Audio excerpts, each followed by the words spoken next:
બનાસકાંઠામાં વરસાદની રીએન્ટ્રી જોવા મળી છે.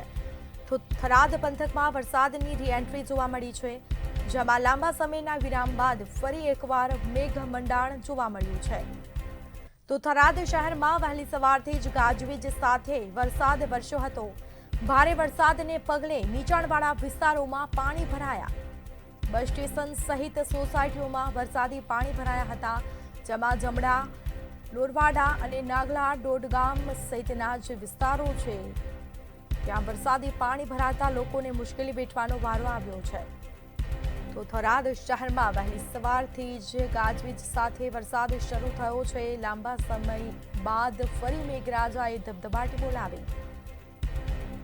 અનેક વિસ્તારોમાં વરસાદી માહોલ જામ્યો હતો. તો થરાદ પંથકમાં વરસાદની રીએન્ટ્રી જોવા મળી છે. લાંબા સમયના વિરામ બાદ ફરી એકવાર મેઘરાજાએ ધબધબાટી બોલાવી છે.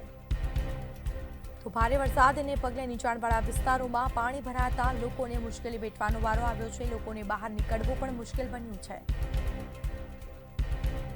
અનેક વિસ્તારોમાં વરસાદ પડતા રોડ રસ્તા પાણી થયા છે. રસ્તા ઉપર નદી વહેતી હોય તેવા દ્રશ્યો જોવા મળ્યા છે. વાહન ચાલકો પણ પરેશાન થયા.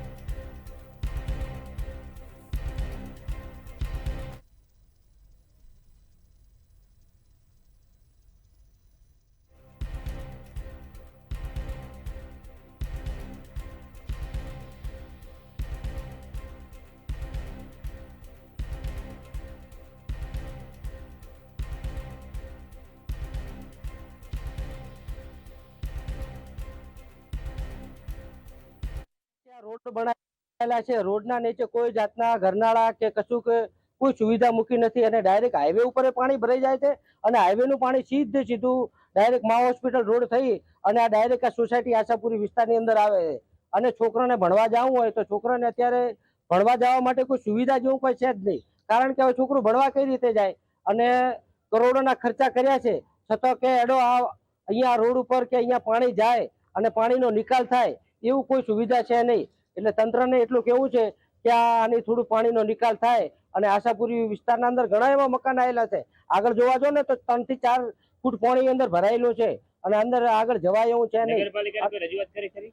નગરપાલિકાને તો અમુક ટાઈમે ઘણી રજૂઆત કરી છે પણ આના ઉપર કોઈ ધ્યાન દોર્યું. હા, રોડ બનાવવા આવે ત્યારે 2-4 ઇંચ રોડ ઉપર થોડુંક કવર કરી નાખે બરાબર, પણ ધાડ પાડવો હોય છે હમણાં પડી જાય છે હમણાં, એટલે કોઈ એનો મેળ જ આવતો નથી. પણ જો થોડુંક વ્યવસ્થિત રીતે હાલના જો ગટર બટર સુવિધા વ્યવસ્થિત કરે ને તો પાણી નીકળવાની શક્યતા થાય ખરી. આપનું નામ? સત્તારભાઈ.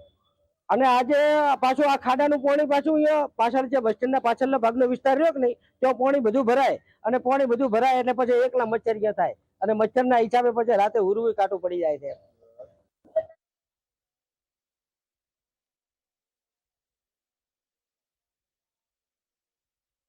સરહદી વિસ્તારમાં ગઈકાલના ભારે બફારા બાદ મોડે સોજે વરસાદની ધમાકેદાર રીએન્ટ્રી થઈ ચૂકી છે. ત્યારે આજે સવારે થરાદ શહેરમાં પણ 5 વાગ્યાથી સતત વરસાદ ચાલુ છે. આપ દ્રશ્યો દેખી રહ્યા છો કે થરાદની અનેક સોસાયટીઓમાં પાણી ભરાઈ ગયા છે. ત્યારે આ સોસાયટી છે જે આશાપુરા સોસાયટી છે.